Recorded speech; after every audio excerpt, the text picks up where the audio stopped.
But I was like, as long as I'm in this environment, I'm either going to spend the rest of my life in jail, or I'm going to be the next person in the graveyard.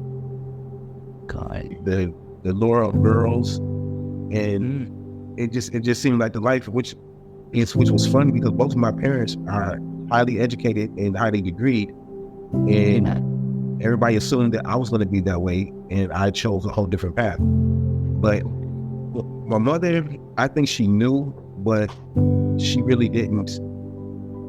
Her thing was, as long as I was okay, she was okay with it.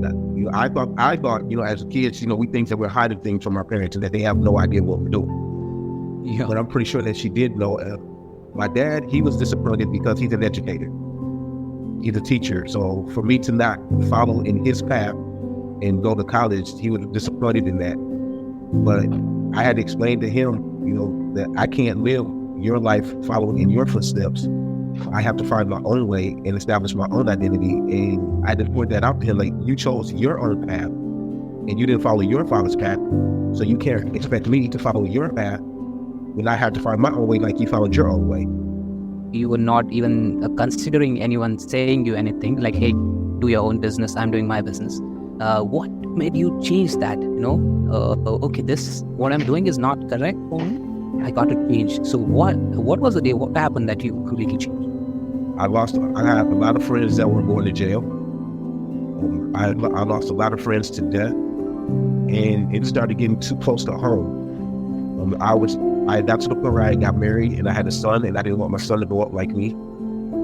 That was a motivation. And funny as it may sound, there were people that were coming into my life that I didn't know. But they would say things like, if you don't stop what you're doing, you're not going to make it to 21. Do you read your Bible? There were a few people that gave me a scripture of Psalms 91. And these were different people at different phases of my life that were giving me this scripture.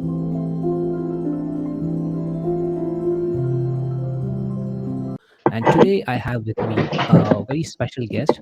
He's actually a very special guest in the reason because I met Willie 2-3 years back for a web podcast series, audio series. Willie is very popularly known for his work. He's done lots of series, then audio dramas, then TV, film, radio, and you know, writings, poetries, a lot of things as an artist. There's a lot to discover about Willie. But firstly, Willie, welcome to the show. Thank you, man. I appreciate it. And man, it has been a long 3 years, man, since we met. Yeah, 3 years, 3 years, and it just like when we collaborate, it's like just next week or next month for us. Yeah. Hey, I have something for you, and you're there and you're available. We did last year a project, and then I thought like we should you then sent me Brianna Thomas. Then we collaborated, and I thought there's something more for women in this whole show. So I started working with her.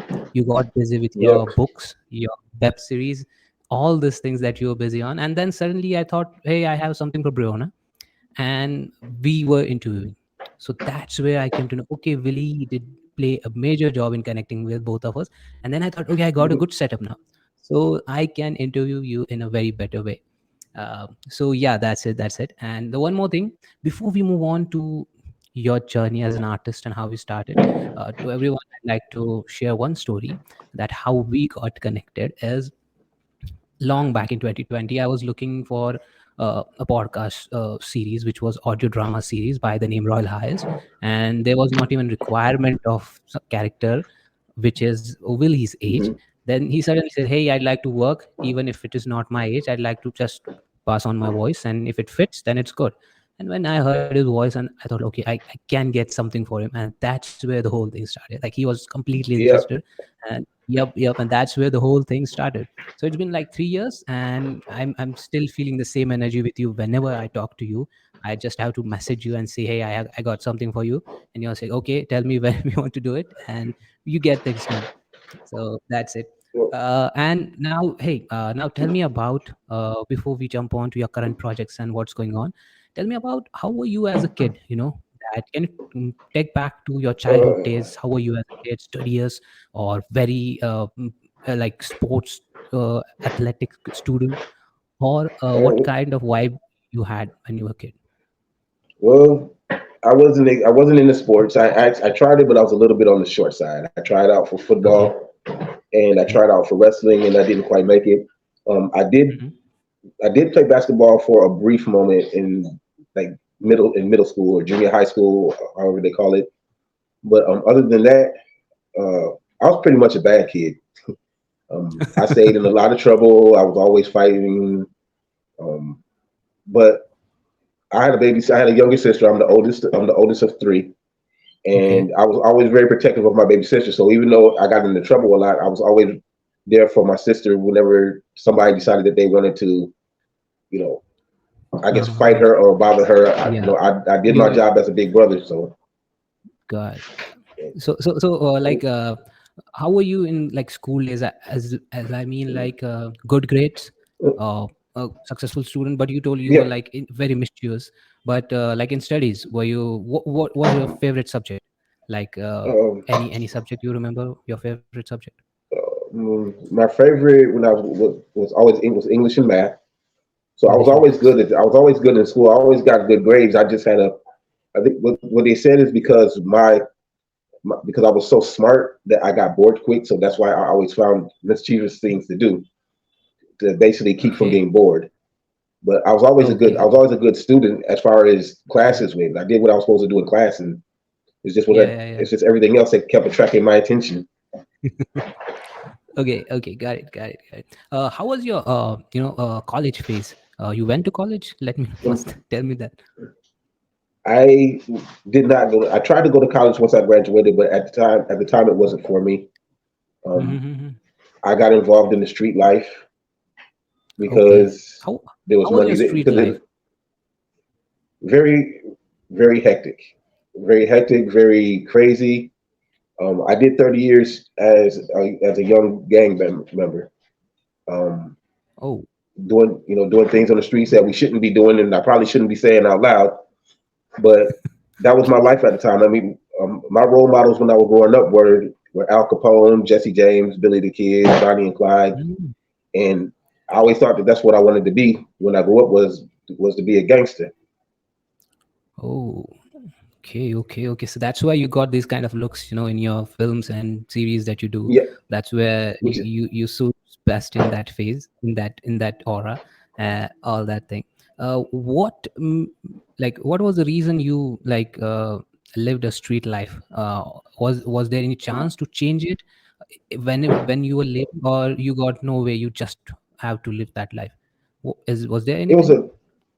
a it was a choice because the same thing, the lure of money, the Mm-hmm. lure of my friends doing it, the lure Yeah. of girls, and Mm. it just seemed like the life which was funny because both of my parents are highly educated and highly degreed, Okay. and everybody assumed that I was going to be that way, and I chose a whole different path. But Okay. walking that path it actually got me to where I'm at now. So I wouldn't. There's some things that I would change, but there's a lot that I Yeah. wouldn't because if Mhm. I didn't go that way, I wouldn't be where I'm at today. Got it, got it. Any just got stuck with your parents thing, what that thought really struck me at this moment. Were they disturbed by what things you were doing, and how, like, what was that whole thing with your parents in that particular phase? My mother, I think she knew, but she really didn't. You know, her Okay. thing was as long as I was okay, she was okay with it. I thought, Mm. as a kids, we think that we're hiding things from our parents and that they have no idea what we're doing. But Yeah. I'm pretty sure Yeah. that she did know. My dad, he was disappointed because he's an educator. He's a Yeah. teacher. So for me to not follow in his path and go to college, he was disappointed in that. But I had to explain to him, that I can't live your life following in your footsteps. I have to find my Mm. own way and establish my own identity. And I mean, that's just, his Got it. he didn't follow his father's lifestyle. His father was a master Oh, mechanic, and okay. my dad chose to go to school. He chose to go to college for something else. So Mm-hmm. I had to point that Mm-hmm. out to him, like you chose your own path, and you didn't follow your father's path. So you can't expect me to follow your path when I have to Yeah. find my own way, like you found your own way. Okay. So you were But completely convinced that what you were doing is correct. What in that yeah, particular phase, in that teenage phase, you're not yeah, looking for anyone's advice to change. You were not even considering anyone saying you anything like, "Hey, no, do your own business. I'm doing my business." What made you change that? Okay, this what I'm doing is not correct for me. I got to change. So what was the day? What happened that you completely changed? You left that. there was a there was a lot. I had a lot of friends that were going to jail. Oh. I lost a lot of friends to death, and it started Mm-hmm. getting too close to home. I got to the point where I got married and I had a son, and I didn't want my son to grow up like me. That was a Okay. motivation. And Mm-hmm. funny as it may sound, there were people that were coming into my life that I didn't know, but they would say things like, if you don't stop what you're doing, you're not going to make it to 21. Um, do you read your Bible? There was Oh. a few people that gave me a scripture of Psalms 91, and these were different Mm-hmm. people at different phases of my life that were giving me this scripture. Yeah. And it took me a while to actually sit down and read it because, again, I was being so rebellious. But once I read it, I kind of started understanding that I had to do something different. Mm. And one of those things that I did, which people called extreme, was that I moved out of my home state of Michigan, and I moved to Atlanta, Georgia. Oh, And what made you move? I had to change my life, and people called it dramatic. Okay. They thought that it was Mm-hmm. overly exaggerate for me to move, but I was like, as long as I'm in this environment, Mm-hmm. I'm either going to spend the rest of my life in jail, or I'm going to be the next person in the graveyard. Got it. So Okay. The so spiritual move to it. awakening. Yeah. And I had a dream one night, and it said go to Atlanta. Mm-hmm. Got it. Okay, so moving to Atlanta, Bible played a big role, I guess. Those Yeah. phrases, those whole thing. Like Bible came to you like by chance, or like I mean, saying like reading Bible was by chance, or someone recommended you? Any friends, close friends, girlfriend? What was it? We grow up in the church, so I know Oh yeah. I've had I had my church teachings, but at some point everybody kind of strays away from that. Hmm. And I tell people, that the people that were coming to me that I've never seen again, those were angels that were trying to get me Mhm. back on the right path. And Yeah. again, it took me a while to catch it and to understand it, but once I Uh, did, and once my son came into my life, I had to do something different. mhm. It was around you, but you were not paying attention on that. So Right. sometimes when like losing people, losing friends, getting uh, like th- seeing friends getting killed in front of your eyes, going to jail, I mean that kind of made you look into that. Okay, what's happening? And then you actually chose to listen to those words again, and that made most sense to you at that time. So Yeah. that's where things changed for you, and then you moved out of it, uh, Michigan to Atlanta, and that's how you started your journey as an artist. Great, great. Actually, First, I was doing yeah. music in Michigan. I signed my Oh, first record contract in Michigan, and but it wasn't going it's like, anywhere because my style of music wasn't fitting mhm. Michigan's style of music. Okay. But yeah, but I've been doing music since I was 17. So in your street life, you were doing music at that particular point. Yeah, I was doing music then. I was actually doing pretty good. I was making a good name for myself. I Mm-hmm. was performing in the festivals. I was doing Great. music programs, for Mm-hmm. the kids. But it's just Yeah. that I wasn't as an artist. I wasn't growing there. Oh, And, okay. So you were just like a musician who's living a street mhm, life and just performing and coming back, performing and coming up. Nothing inner mhm, internal change is happening with you with the art that you were actually were doing. So okay, so you were a musician from 16, 17 at that age. You're doing very mhm. good, pretty good, but that was not changing your life at that point.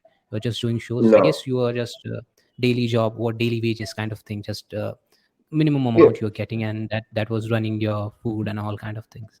Got it. the, Okay, so the music, you more I were a got into, musician. Yeah, yeah, go on.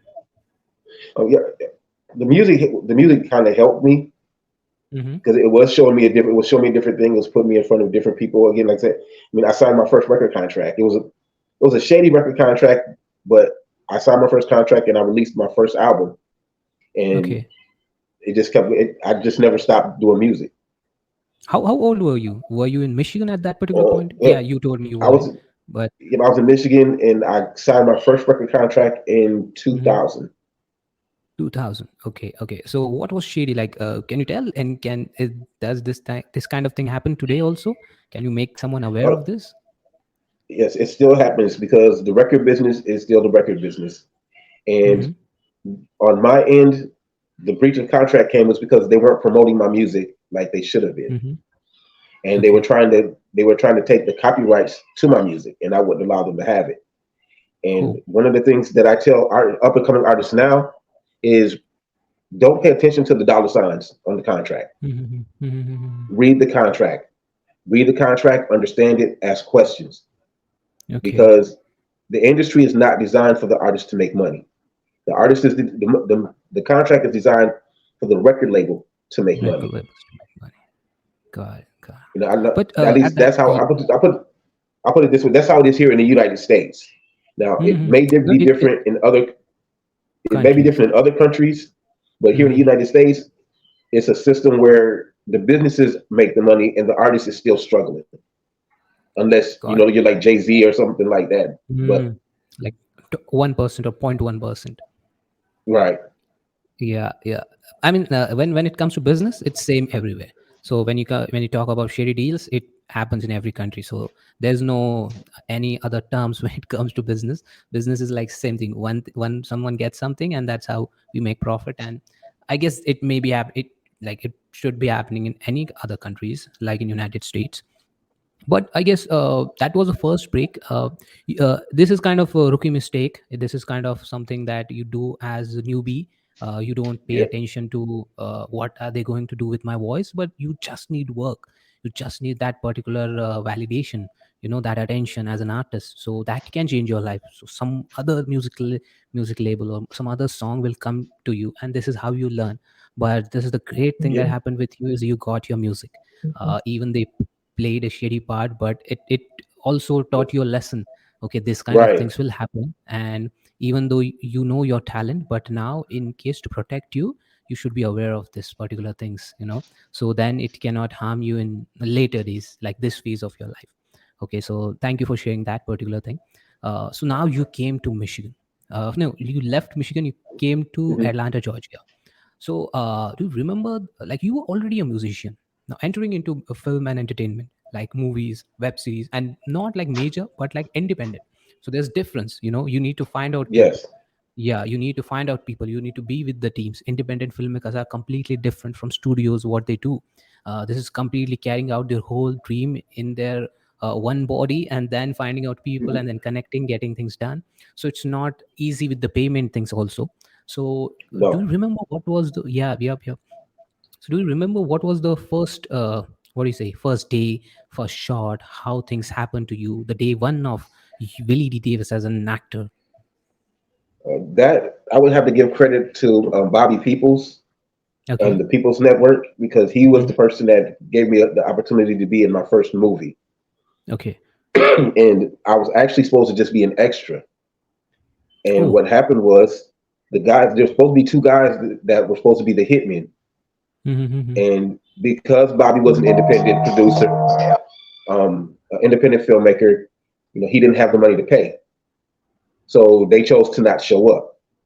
Okay. So what happened was is I tell people, the way I tell people is that I got a promotion. I Mhm. got promoted from an extra to being a hitman. Wow, that's good. That's good thing. What like It's you were actually that kind of gangster, if I say. You were actually, you completely yeah. fit in that role, like that role, It's particularly, a and gangster who can kill people, hit people. You yeah, got and that whole so aura. yeah, Yeah, and then so yeah. then after I did that, Bobby comes to Mm-hmm. me after we got done filming, and he says, "Hey, I appreciate you for coming through, and I appreciate you for stepping up when the other guys didn't Mm-hmm. show up. I know a lady Okay. that's doing a stage play. Would you be interested?" Mm-hmm. And I'm like, Oh, "Sure." wow. And he introduced me to Shahara Roof, and she Mm-hmm. had a play called "The Ancestors Live Here." Okay. And once I did her play, she Mm-hmm. came to me. Hey, I know Okay. a lady that's doing a stage play. Would it be Oh, okay if I mention you? great. And that's pretty much how it started. Is just being in the right place at the right time, and Right you time, know, yeah, connecting with right people. yeah. And I tell people, the biggest thing that they say about me is that I follow directions.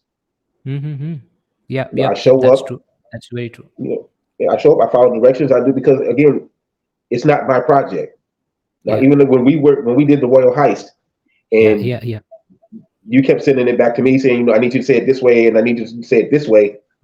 Other people would be like, well, why do I got to do that? And I Yeah, said it yeah, like this, and completely. why didn't you like it the way I said it? Number one, it's not it's not your project. It's Yeah. it's not. Well, let me rephrase it. It's not my project. Mm, It's yeah. your project. So you know how you want your project to be. You know how Hmm. your project is supposed to sound. So Yeah. who am I to question you Hmm. about how you want your project to be? Just listen, shut up, listen, follow And do your directions. job. Yep. Right. Yeah, yeah. So this kind of discipline and this kind of patience that you have, and the ability to listen and then follow the direction. Just hold on, just hold on, just hold on. Sorry, sorry. Okay, so the ability to listen, to to follow the direction, to be patient, and to agree with what, like, we had very small. Our thing is very different from what we do, what you do as a personal thing on a set. Now being on a street, living a gangster life, then coming on a set and agreeing what people are saying, how much time it took to you to not beat the hell out of people if they are angry on you, or they are scolding you, or they are not being good to you, and you're still patient and you're still listening and you're still following. How long did it take? Like, were you getting angry on those people, those folks, or were controlling? What can you gone through Well, that phase? yeah, you do. You do get mad because trust me. I mean, when you kept sending stuff back, I'm like, okay, look, Yeah. I've sent it to him like 3 times, and instead of, but then it's like, okay, hold on, wait a minute, hold on. This is his project. I'm the actor. I'm the voice. So Yeah. I have to, I have to do it the way that he says. What people Mhm. have to understand is that everybody, like even with us being continents away, you're still the Yeah. director. So technically, Yeah. I work for you. You're the Mhm. boss. So I have Yeah. to, just like on your day job, Yeah. you have to follow the rules. You have to do it the way they say. You may not agree with it, but in the Yeah. long run, if you pay attention to what the Yeah. director is saying and how the director wants it, Yeah. it cuts out all of that frustration and back and forth. Because if you don't listen, then guess what? You get replaced. Yeah. That's the one thing. So your gangster aura didn't took over you anywhere when you're working. You left it completely there in Michigan, because this is the one thing that keeps on falling. I have met people, lots of people, even from India, and even in my phase, when they leave something and they come to, they know they have to follow the order, but at least once in a while, that particular thing, that particular guy they left behind comes in action, and then they shows up, that arrogance and that attitude and every single thing, and then the whole thing messes up. So whatever they were like controlling, that one day that thing comes up and then messes up whole thing that they built for last, I don't know how many days. But that's why I was checking. But yeah, you were completely taken over the spiritual aura, and that you were like, okay, what do you say, I'm going to do it. That's how the habit of listening, accepting, being there, being patient, that came into you, and now you are completely different person. Okay, great. Great. Yeah. Thank you so much for sharing that. Now we come on to your upcoming series, your recurring role in the web series Atlanta's Ugly 2.0, which has gained a Yes, good sir. amount of following. Yeah, I'm seeing your post on Instagram, on Facebook. And can you share some insight about your character and the overall storyline for new listeners? Well, of course, in Atlanta's Ugly, I am playing a gangster. Yeah. I Oh am God. Dallas. I am Diamond Dallas. I'm a big time drug dealer, and um, I'm going. I'm going against all of these different crews Mm-hmm. for who's going to take over the Atlanta drug trade. Um, Oh. I got Okay. brought on by a friend of mine named Thuron Dumas, Mm-hmm. and they cast me in the role. And one of the things that's funny is if anybody watches the show, Dallas Diamond has a different hairstyle Okay. every time that he shows up. Oh So God. yeah, so nobody knows what Dallas Diamond really looks like Yeah. because his hairstyle changes Change. all the time. Yeah. Yeah. And I'm trying to take over the drug trade from the Black Royal family, and the Mm-hmm. Money Mafia. And Okay. it's a typical gangster web series. You know, we Yeah. have shootouts. We put hits out on people. We have the Uh-huh. FBI and the DEA coming after Yeah. Yeah. everybody. We have Yeah. we have the corrupt mayor. We have the corrupt Mm-hmm. governor. We have everybody is dirty in some kind of way. Okay. Okay. Everybody is Okay. dirty in some kind of way. And but I play Dallas, and I brought my cousin in from Texas to help me out with the business. Okay. Okay. And so I Awesome. sent him out to do different jobs for me. Wow. As and he kills people for me, and he collects money for me and stuff like that. Okay. So Okay. and we've been doing that. Like he's actually filming the final episode for the season finale now. Okay. Okay. Okay. Got it. Got it. And, So you. This looks like really interesting. You are really interested in this. Is this like the best thing happening to you at this moment? right now, yeah, being in Atlanta is You're ugly. enjoying it. It's fun, but I have to tell you, I tell the women all the time, I have no Mm-hmm. idea how they do it wearing those wigs because those wigs are hot. And it's like, Okay. yo, are we done yet? Are we done filming yet? Because like I'm over here sweating bullets. Um, Okay. Okay. Okay. I got to get out of this wig. I do not know how Mhm. women do that. I do not know. I give them much credit for that because that is Yeah. not an easy thing to do. Not easy. Not easy. Not easy. Got it. So it's hard job even to handle those wigs But in your character. So yeah, any preparation or all childhood memories you got, like teenage memories? Was there any preparation for the role or just teenage memories? just teenage memories and just adding on to them to make Dallas who Mm-hmm. he is. And the whole wig idea was actually Third Round's idea because he was like, "Do you have any wigs?" And I'm like, "Yeah." He's like, "Good." He said, "I want you to have a different wig on every time that you show up. Have a different wig on." And Oh. what's supposed to happen is that eventually people are going to start making fun of my different hairstyles, and Oh. Dallas's persona is going to take it personal, and Mm-hmm. whoever makes fun of his hair, they're going to get killed. Fun way. Oh god, that's available. Can you share the platform where can they watch? It is on YouTube, and all you have to Okay. do is just type in Atlanta's Ugly Season 8, Okay. and you can watch every episode from 1 to 12. And Mm-hmm. um, the final season finale is supposed to be out next Sunday, Okay. Unless he's changed the date, but for right now, it's tentatively scheduled to be next Sunday, and then Mm-hmm. we're going to get ready for Atlanta's Ugly 2.1. 2.1. There's 2.1. Got it. So what I'm going to do is I'm going to link below. Firstly, I'm going to type the name here, and afterwards I'm going to share the link in the description box. So you can just go and tap on that link and watch the whole series. Watch Willie doing his job with all different wigs. And yep, that's it. Make sure you share me the link on Messenger so I can post it everywhere Oh, in the description. So thank you so much for sharing that. I love that you are completely enjoying this being the gangster part. Um, and now here we jump on your author, being an author, writing poetries. I guess three poetries, one book, one yeah, novel, three novels, three poetry collections. Uh, Now, yep. how does the writing process starts up? Like you are completely busy, man. You are doing lots of things. Being a Well, I writer, you started need time. running. Yeah, yeah, Oh, yeah. Being a writer, what I'm saying is, being a writer need time to just sit down, relax, be there, and write. How is your writing process? Is it different from this? What is it? writing a book. It just kind of came along. Mm-hmm. There's a magazine here in Atlanta called Creative Loafing. Well, it used to be. I'm not sure if they're still around now. But every year they would do a writing contest. I was bored one day, so I just wrote Okay. this short story and entered it into the contest. And I didn't win, but I got mentioned. And Mm-hmm. that's how my first book came around. I've been writing poetry Okay. since I was in high school. And High school. I was the guy. Yeah, I was the guy that wrote poems for the other guys to give to their girlfriends. God, what? Yeah, Oh, man. so Tell because me, what kind of poetries were they? Love poetries or like some gangster stuff, yeah, no, or mix they of were them? love What was? poems. Yeah, They were love for poems, girlfriends, it's because they always were going to be love, love.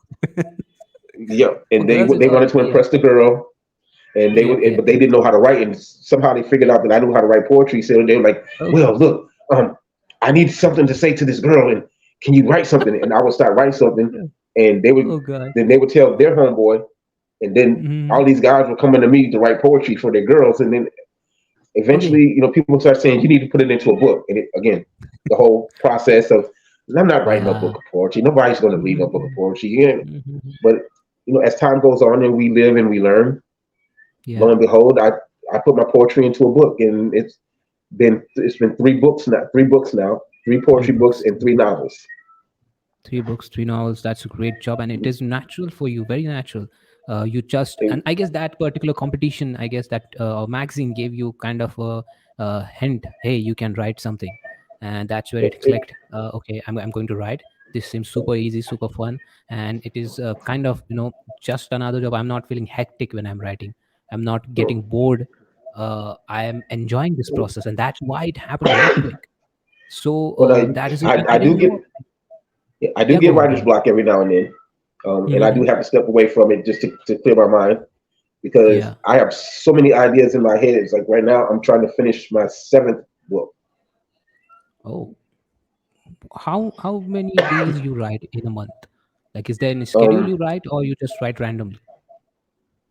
I'm, I try to do at least an hour or two a day, Mm-hmm. but pretty much with everything else going on, it's been kind of random, which is why it's taking me so long to finish this book. Yeah, got it. Excuse me, but in a way, it's good because it gives me more time to think and to be more creative. Um, Mm-hmm. this book is called Across the River, Okay. and it's about a guy. They're trying to determine if he's the last survivor of a town, or if Uh-huh. he's responsible for killing everybody in the town. Okay, got it. So, Got it. so is You he can a have. victim or is he a serial killer? And they're trying to figure that out. Oh, got it. Awesome. You can have water. Just take a No, no, small no, I'm break. fine. You're fine. No, Are I'm you good. like Yeah, you can have like if you sip of water, anything, we can take a 5 minutes. You can if you want to. mm, You good? yeah, I'm good. Okay, great. Thank you for sharing. I didn't know about your poetries. You writing poetries at 17, 16, I guess, being in a teenage Hmm. phase. I guess poetries that turned you into a musician.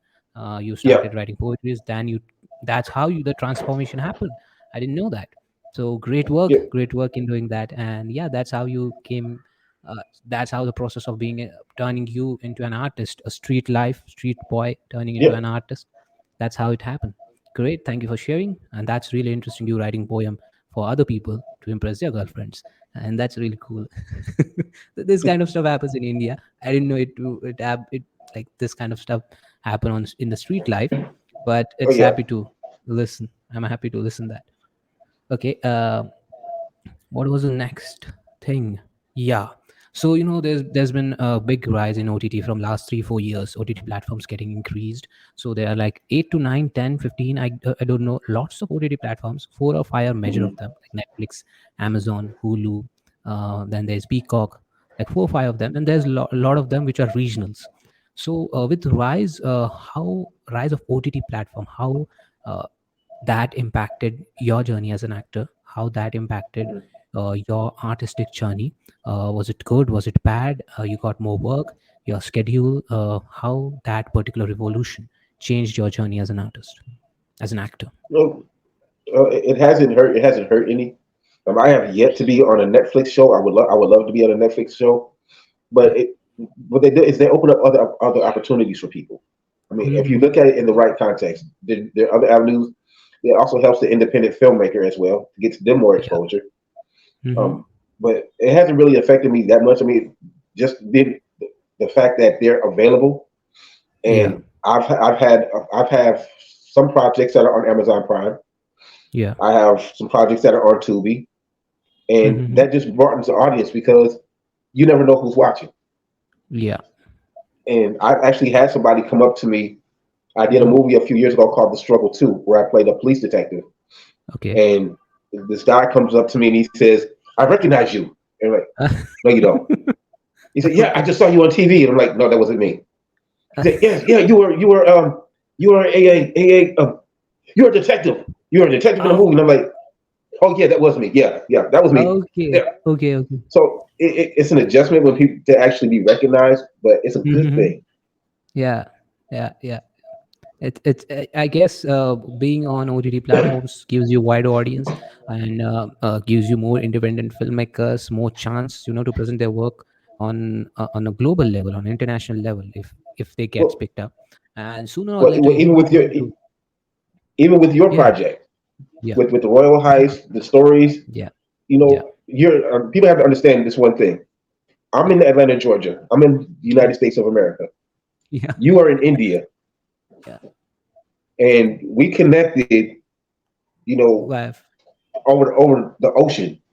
yep, yep. A network Whereas of actors and artists. without these platforms, we probably would Yeah. have never met. Yep, that's true. That's very true. The social media plays a bigger part in artist, in So any that's actors and artist journey. So yeah, social media is also the bigger part here. Here's so one thing. that, Like, yep, yep. In your network, there like if you work as an actor, there will be more filmmakers in coming days, in coming time, which mhm, will lead you to these major platforms, because all you need is one independent filmmaker or one filmmaker who's doing excellent at this craft and gets you any kind of role. That's how they put you on major OTT platforms, because right, this is how things are going to happen with you. The way you're leading your work, the discipline that you have, the way you're doing your job is always going to put you on international audience radar. So yeah, that's going to happen. And firstly, thank you for sharing like how it impacted you and how it changes the whole medium of you as an artist. Like this particular thing, you think like this is also the best thing, connecting with an independent podcaster and the network and the global audience, putting it on Spotify, you having your own thing, and that's mhm, how it works. So thank you. Now, throughout your career, as an actor, as an artist, as a musician, you met a lot of people as an musician, also as a writer, also poetry writer, then like whole thing as an actor. Now, when you're going through this whole thing, who was the one guy? I'm not talking about the personalities who like inspired you, but who were the people around you that influenced you to do a better job, whatever you're doing? Like one member, two member, maybe it's a co-actor or producer or director or fellow writer who influenced you to do better in life, to do better every single day. Were there people? Can you share that particular thing? yeah. There was quite a few people. When I was growing up, there was a lady that was constantly in my life, and her son was my best friend. And Hmm. she's passed on now, but her name was Mary Ellen Perez. She always believed in me, even as a kid. Okay. And she always believed that I was meant for something better and something greater.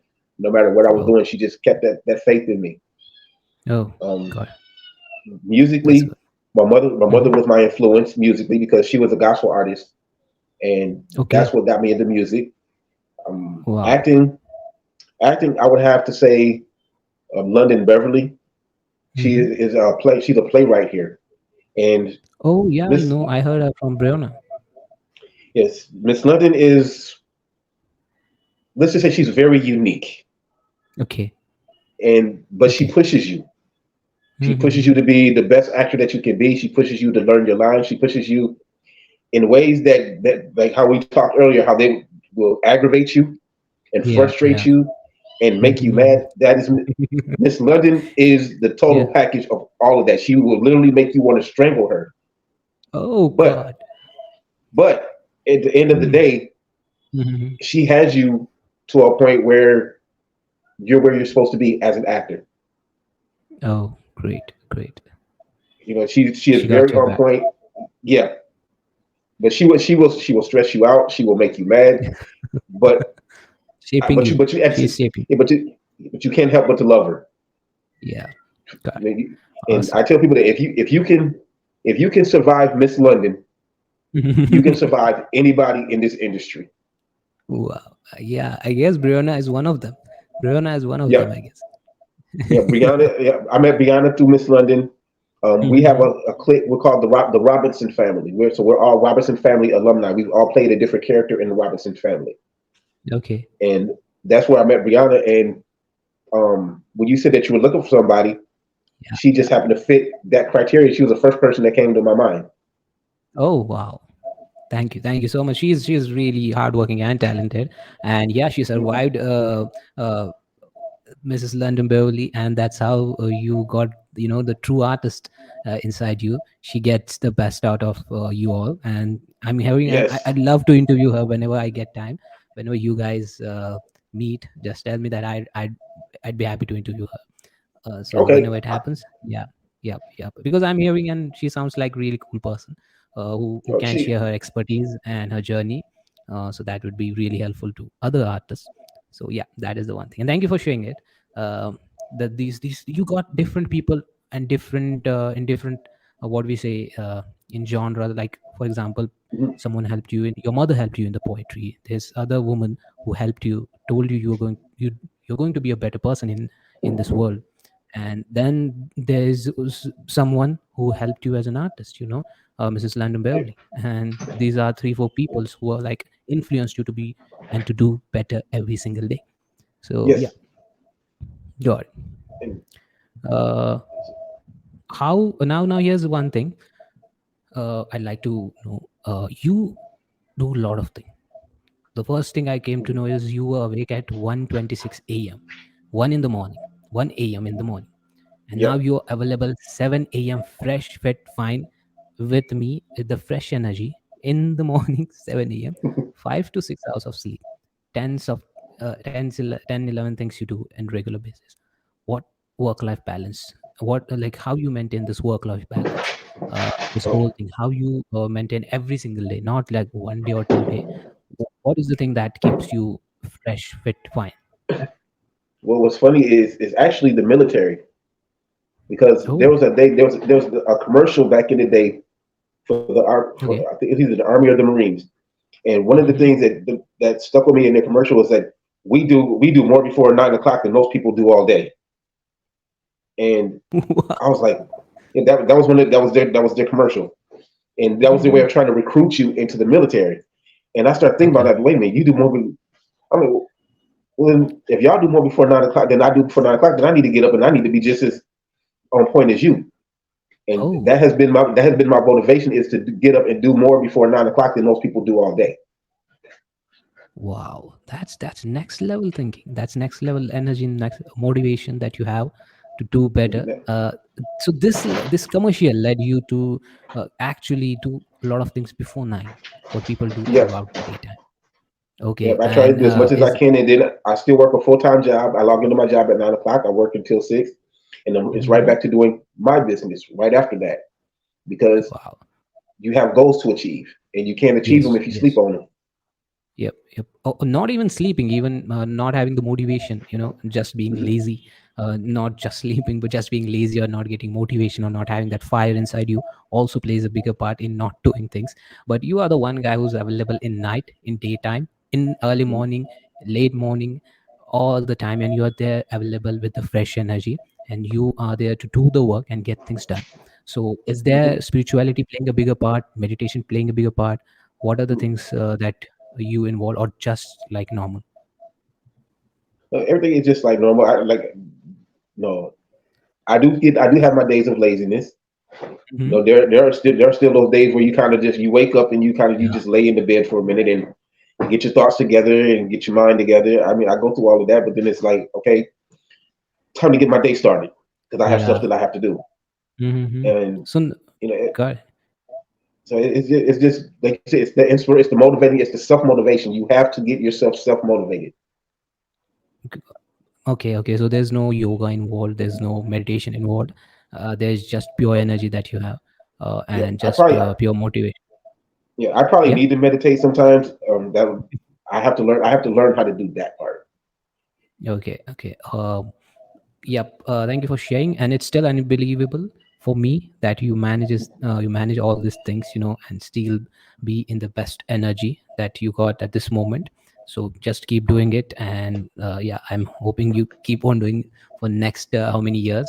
Uh, so here's the one thing: if you could be any animal, which one you would choose? Which one would you Um, choose, and why? I would like to be a panther. Penguin, A panther, like a black panther. panther. Yes, Oh God. I So love why? cats. I love cats. I love big cats, and those panthers are just they're majestic creatures. Hmm. Into I the wild. love them. Like, yeah, they're free. They're carefree. They live their life. It's just the way that they carry themselves. Okay, okay, Black Panther. So, Yeah. This is like they live their life into the wild on in their own rules, their own terms. Hmm. That's the reason that I like to be a Black Panther. That's kind of new thing I discovered from you. I guess you got a lot of cats, but that's the you Yeah, don't want. I have two right now that drive me crazy. I can hear But them. I can hear them at this yeah, moment. I heard one of them. yeah. Uh, okay. Thank you, thank you. Um, now here's talking about your setbacks. As an artist, everyone go through setbacks. Couple of years, like in 1 or 2 year, we go through a major setback of Hmm. 1 or 2 months, and it's all about a comeback. It's all about getting up and doing the thing, even the whole setback thing happened to you. But can you tell me about the first time you got a setback, where the whole, because after that it happens, but we become more stronger. We are used to it, we know it's going to happen. This is the rule of life. But the first time when it happens, it still shatters you down. But the first time when you're completely unaware, and then it happens, and then you overcome it. Can you share that particular thing, Yeah. the first My first setback and setback. how you overcame it? Yeah, my first setback was when I initially got into doing music. I Okay. let somebody, because I wasn't where they felt that I should be musically. Mm-hmm. I let them convince me that I was wasting my time, and for Okay. like about 6 months, I quit doing music. I literally walked away Oh, from it because I let them get into my head that I was wasting my time, that I was never going to make it, that there's so many artists out there that nobody's going to listen to me, and I let it get to me. And what happened was, out of the blue, I there was an opportunity that came to do a festival, and okay. a friend of mine was like, "Yo, man, my guy, he can't do it. I need Mm-hmm. somebody to come in. I need somebody to come and rap for me at this festival, man. Can you do it?" And I'm like, "Well, I really don't do music. Man, look, Okay. I need your help." And I went and I did the festival Mm-hmm. and got a standing ovation. The audience loved us, and Wow. that brought me back in. It's like, okay, maybe there is something to Yeah. this, and Yeah. that got me Yeah. back. That got my mind back into the music field. The acting, Awesome. the acting, I'm not gonna call it in. I'm not gonna call it into existence. Mm-hmm. But no. There are some setbacks in acting, and Yeah. one of those setbacks is when people don't want to give you your footage. The credit. You've The done it. credit. Yeah, you've done the project. They filmed Yeah. it.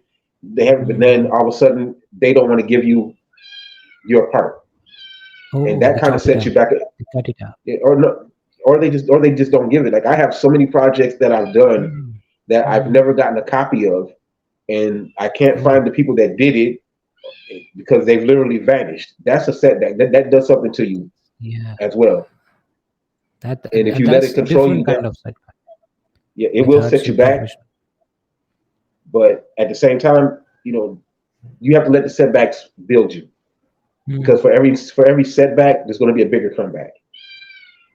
God. That's completely different from what firstly happened with you in the musical career, where you You- lost hope of being a musician, where you lost hope, Yeah. like, okay, I'm not a musician, I'm not that guy. These guys are completely telling me that I am not a musician, and I'm not going to be. I'm wasting their time. That's what you believed for like 6 months, and then something happened which completely shifted. Hmm. Okay, I am something. I am going to Yeah. do it, and this is my field. I need to work on Yeah. it, but yeah, I can do it. This is me. That's what Hmm. you got from that first comeback, which you like completely thought like, this is not me and it's not going to happen. It's Yeah. something that I am just daydreaming, and then suddenly it happens and Right. you took on to it. The second And thing is, yeah, go on. you you have to come back.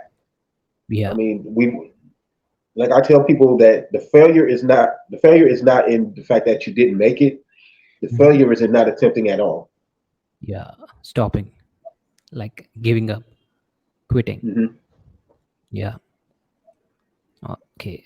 The one that you talked about is like, when you're working professionally, when you're giving time, when your time has a value, because your now life depends on it.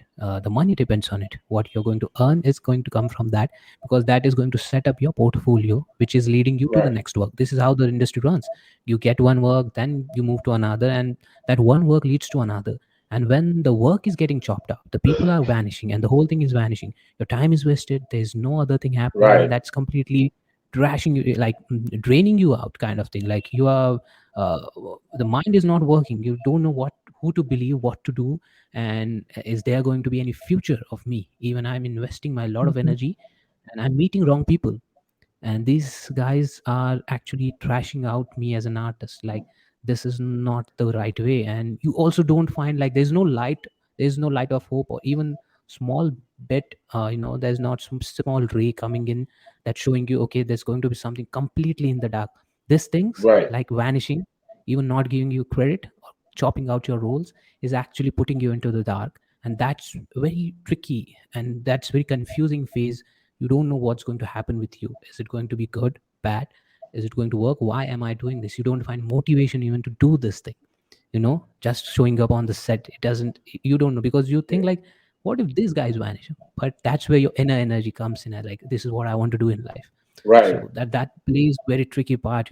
That's where you think like, okay, I just want to do the job, whatever happens happens, I feel happy in doing this. And that's where you Yeah. find out right people.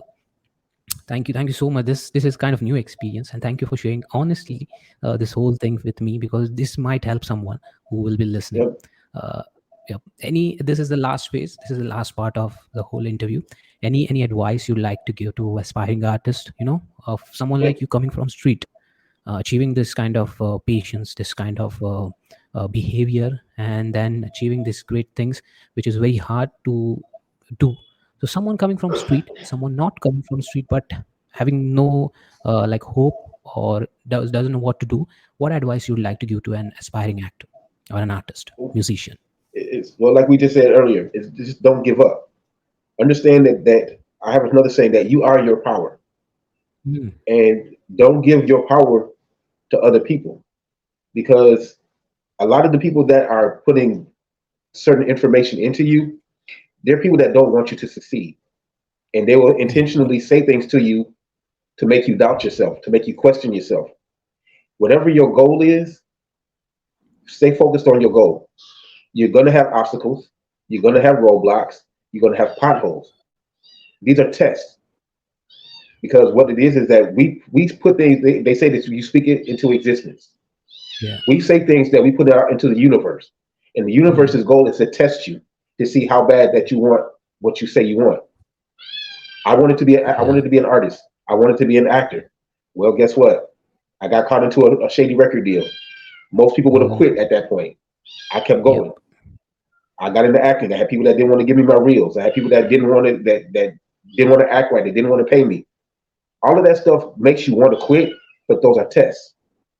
Yeah. Don't give up. Keep going, because at the end of the road, you're gonna get that brass ring, and you're gonna get to where it is that you need to be. You're gonna get what it is that you Mhm. want. But when you quit, most of us quit when we're right there. Yeah. We get right to this point, and then Mhm. we're done. Yep. Go that extra, because Extra what you're mile. looking for is there.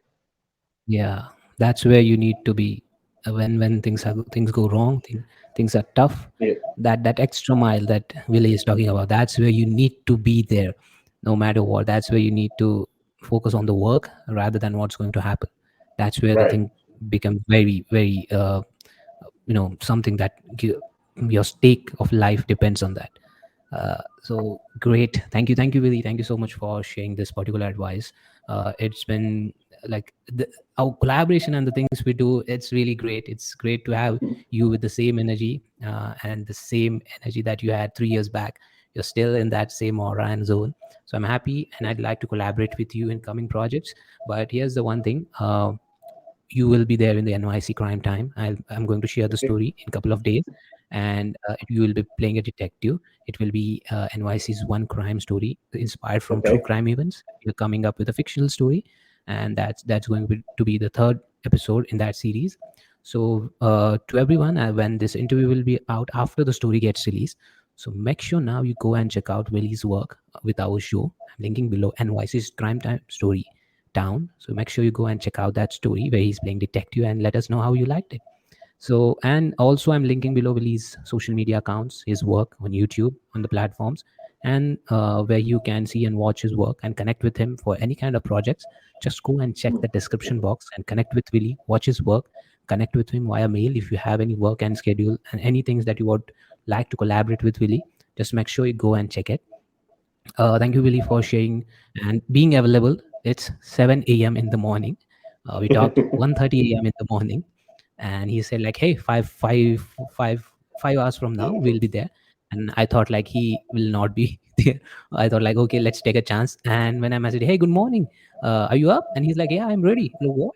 You ready? I said, Yeah. "Give me 30 minutes. I'm setting up the studio, and then I'll be there. So have some coffee." And yeah, you are there. We did it, and it was amazing. To everyone, this show is all about stories and interviews with global artists. Today, this was a wonderful interview with actor Willie D. Davis. So make sure you go and check out the description where you can download and listen to the stories from your favorite genres. Willie's work is in mostly of our originals and mostly about crime, mystery, and fiction. Crime mysteries, majorly. So make sure you go and check out. Thank you for listening. Thank you for staying there. If you watched interview till this end, you have a kind heart and you are patient and you're loving this thing you're doing. So thank you for being here. I am Ajay Tambe. This is Create Your Year Starting Podcast, and now I'm signing off. Thank you.